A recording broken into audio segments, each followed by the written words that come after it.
is news afternoon. First, the highlights. Lagos State government trains over 60,000 civil servants through learning management system.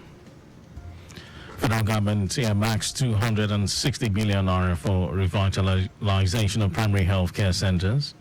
A parenting child dies after falling from upper floor flat in London. And in sports, Super Eagles coach lists Lukman Oshimen Wabali 20 others ahead 2026 World Cup qualifiers against South Africa, Benin Republic. And now the details. I am Mike James. The Lagos government has trained over 60,000 civil servants through its learning management system LMS in the last 1 year. And this, according to the Commissioner for Establishment and Training, Afolabi Ayontayo, has significantly increased the number of officers trained and addressed the growing demands and challenges facing the state's public service.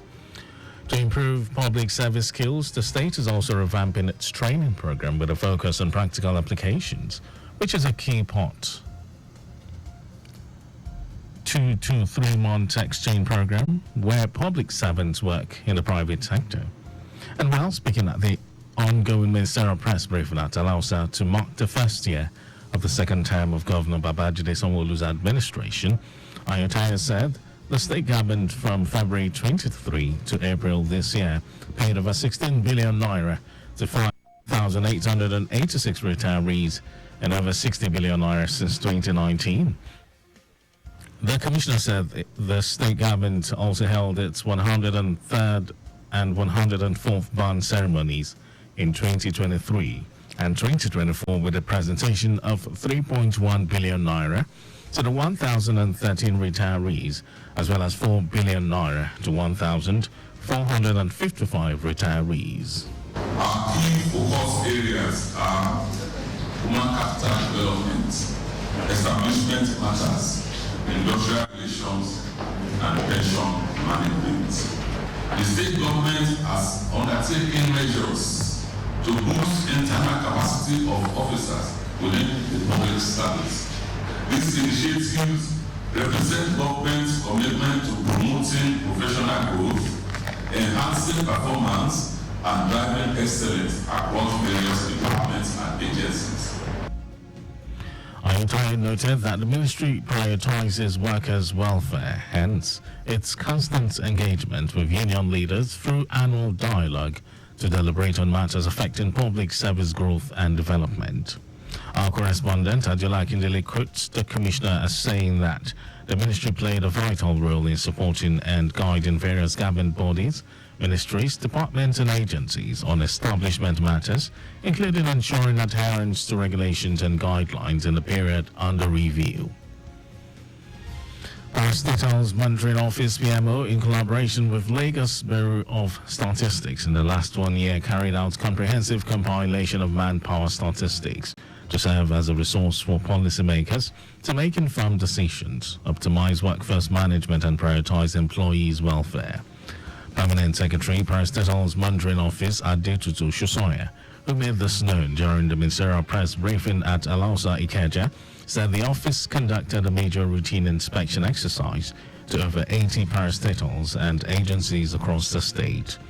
Oshosoya also noted that in a bid to ensure efficiency among civil servants in Lagos, the Public Monitoring Office will from next month embark on working tours to all parastatals, agencies and government-owned companies to conduct on-the-spot assessment of their operational activities. She said the exercise is to ensure that all agencies are managed and run in accordance with relevant administrative and financial guidelines.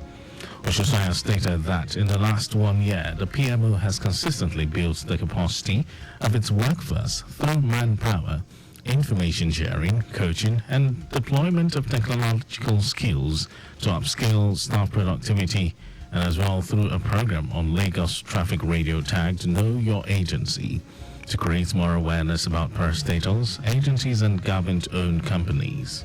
Parastatal Monitoring Office, having recorded successes in the delivery of its mandates, is poised to enhance the effective performance of the parastatals agencies and government-owned companies, especially in the area of service delivery, revenue generation, and enhanced productivity. The biannual monitoring and evaluation exercise will be intensified to ensure compliance with administrative and financial regulations that govern the operations of the parastatals agencies and the government-owned enterprises. Our correspondent Ajula Kindele reports that a total number of 32 agencies enabling laws are presently under review, with the Law Reform Commission at different levels of assessment. Lagos Waste Management Authority LOMA has launched the Know Your PSP campaign, an initiative aimed at improving communication and cooperation between resident and private sector participation PSP operators responsible for waste collection. Managing Director, CEO of LOMA, Muyiwa Gbadegesi, said the campaign was aimed at improving waste management practices throughout the state. Gbadegesi said the initiative would provide residents with detailed information about the specific PSP operators assigned to their areas for contact and for reporting issues or requesting additional service. He said LOMA had established dedicated helplines and online platforms where residents could easily access information about their designated PSP operators, report issues, and provide feedbacks, adding that this would make it easier for residents to communicate with their waste service providers so that challenges were promptly addressed and services consistently delivered.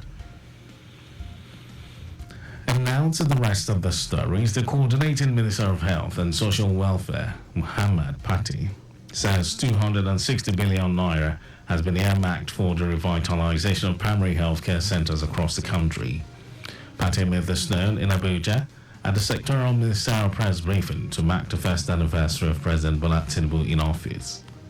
The minister said plans are on the way to expand the PHCs from 8,000 to 317,000 through the National Primary Healthcare Development Agency and make them functional to deliver essential services.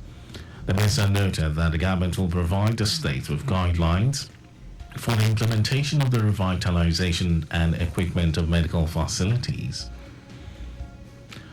The federal government has announced the distribution of farm inputs to 1,000 farmers in Lagos and Nasarawa states to boost food production in the states. The farm inputs were distributed by the National Agricultural Land Development Authority, an agency of the federal government, which stated that accredited beneficiaries of the empowerment program received a NALDA branded bag containing maize and bean seeds, herbicides, fungicides, pesticides, and fertilizers. The agency said in Lagos State, 500 beneficiaries from Lagos East Senatorial District, consisting Ekpe, Ibejuleki, Ikorodu, Agbowa, Imota, and others, got the empowerment package. The Executive Secretary, NALDA, Paul Ikone, represented by the agency's Information, Communications and Technology Director, Chima Onuba, said the initiative was by the agenda of President Bola Tinubu in agriculture development and food security. For Nasarawa State, the agency stated that 500 farmers drawn from all over the state benefited from the distribution exercise, which took place at the Emir's Palace in Lafia, the state capital.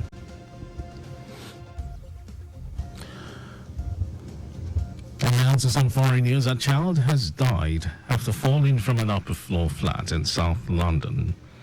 Paramedics were called to a residential block in Kennington, but could not save the child. Police said there was nothing to indicate the incident was suspicious at this stage, but an investigation is ongoing. The incident happened on Hotspur Street, Kennington. The area's Labour Member of Parliament, Florence Esha-Lomi, appeared to suggest the victim was a boy. It comes days after a 5-year-old child died in similar circumstances in East London. And over to sports news. Nigeria's head coach Finidi George has picked rave of the moment Demola Lookman, African Player of the Year Victor Osimhen, and safe hand Stanley Nwabali among a crop of 23 players who will do battle with South Africa's Bafana Bafana and the Cheetahs of Benin Republic in upcoming 2026 FIFA World Cup qualifying matches. George also selected goalkeeper Maduka Okoye, England-based defenders Calvin Bassey and Semi Ajayi, midfielders Wilfred Ndidi, Alex Iwobi and Alhassan Yusuf, and forwards Kelechi Iheanacho, Victor Boniface, and Terem Murphy. Remo Stars defender Sadiq Ismail has scored for the first time with Turkey-based midfielder Fisayo Bashir. Bayer Leverkusen of Germany's Nathan Teller and lanky forward Paul Onuachu has been also called. Nigeria confront South Africa at the Godswill Akpabio Stadium, Uyo, on Friday, 7th June, and then fly to Abidjan to tackle Benin Republic on Monday, 10th of June.